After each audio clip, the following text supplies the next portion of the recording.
بسم اللہ الرحمن الرحیم۔ السلام علیکم۔ ایک دلچسپ ملاقات۔ دوستو، قائد اعظم کی داستان حیات کے حوالے سے ذکر ہو رہا تھا۔ بیگم سلمہ تصدیق حسین کی کتاب تحریک پاکستان اور مسلم خواتین کا صوبہ سرحد میں پاکستان کے مطالبے کے حق میں ریفرینڈم کے دوران مسلمان خواتین کی جدوجہد کا ذکر کرتے ہوئے وہ لکھتی ہیں، انتخابات کے بعد بہار کے مسلم کش فسادات، پھر تحریک سول نافرمانی اور آخر میں سرحد پہ ریفرینڈم، یکے بعد دیگرے یہ سارے کام سر پر تھے۔ بمشکل وقت نکال کر گھنٹہ بھر بھی آرام کرتے تو رات کروٹیں لیتے گزر جاتی اور خیال آتا کہ کل کیا ہوگا۔ جو کام قائد اعظم نے خود بلا کر سونپا ہے کہیں اس میں ناکام نہ ہو جائیں۔ ادھر قائد اعظم کا حکم تھا جسے پورا کرنا جزو ایمان تھا۔ ہم نے صوبہ سرحد کے دیہی علاقوں کے لیے خواتین کے گروپ تشکیل دیے۔ بیشتر مقامات پر پشتوں میں تقاریر کا سلسلہ شروع ہو گیا۔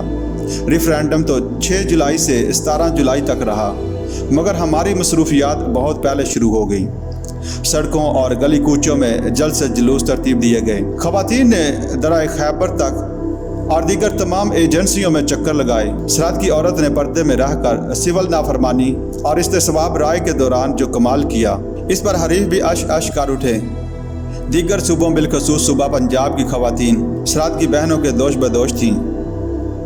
ریفرینڈم ہوا اور اللہ تعالیٰ کے فضل و کرم سے مسلم لیگ کو عظیم الشان کامیابی نصیب ہوئی۔ بے اندازہ اکثریت سے صوبہ سرحد کو پاکستان کی نئی آئین ساز اسمبلی میں شامل کرنے کا فیصلہ کر لیا گیا۔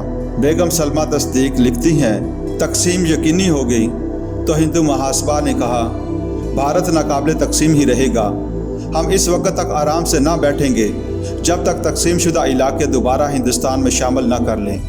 نہرو نے کہا وہ دن دور نہیں جب دو قومی نظریے کا بے بنیاد عقیدہ اپنی موت آپ مر جائے گا۔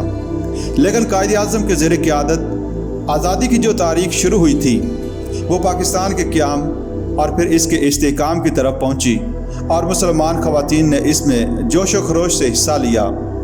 1947 میں قیام پاکستان کی تیاریوں کے حوالے سے قائد سے ایک ملاقات کا تذکرہ کرتے ہوئے بیگم سلمہ تصدیق لکھتی ہیں، جون 47 میں ہم سب دلی گئے۔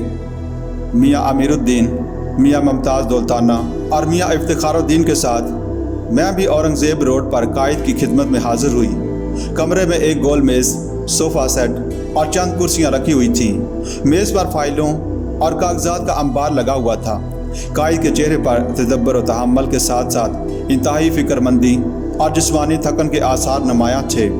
لگتا تھا وہ بے انتہا جاگے ہیں، پھر بھی ہمیں دیکھ کر مسکرائے اور سب کی خیریت دریافت کی۔ انہوں نے خوشخبری سنائی کہ 3 جون تک قیام پاکستان کا اعلان ہو جائے گا۔ اس کے بعد تقسیم کی بنیاد پر پاکستان کے حصے کا ذکر کیا۔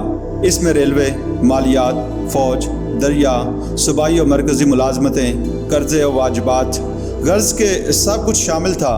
اس ضمن میں حکومت سے مذاکرات ابھی جاری تھے۔ قائد اعظم گفتگو کے دوران بعض اوقات ذرا تیز تیز بولتے تھے۔ دراصل یہ انداز ان کی حدت فکر اور احساسات کا غماز تھا۔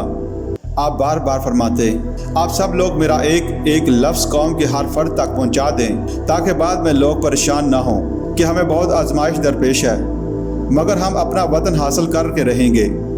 سوال و جواب کا سلسلہ کوئی 45 منٹ تک جاری رہا۔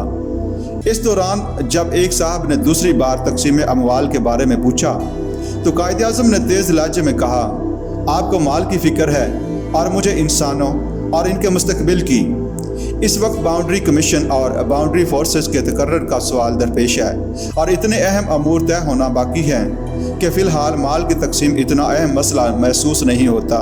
رخصت کرتے وقت قائد نے ہم سے فرمایا، آپ لوگ تمام حفاظتی انتظامات مکمل رکھیں اور سیاسی بیداری سے کام لیتے ہوئے ہر معاملہ پر کڑی نظر رکھیں۔ یاد رکھیں الرٹ رہنا ہے۔ قائد اعظم کی زبان سے قیام پاکستان کے اعلان کی بات سن کر ایک نیا جوش اور ولولہ انگڑائیاں لینے لگا۔ مارے خوشی کے ہماری آنکھوں سے آنسو جاری ہو گئے۔ پھر دروازہ بند ہو گیا اور قائد اپنے کام میں مصروف ہو گئے۔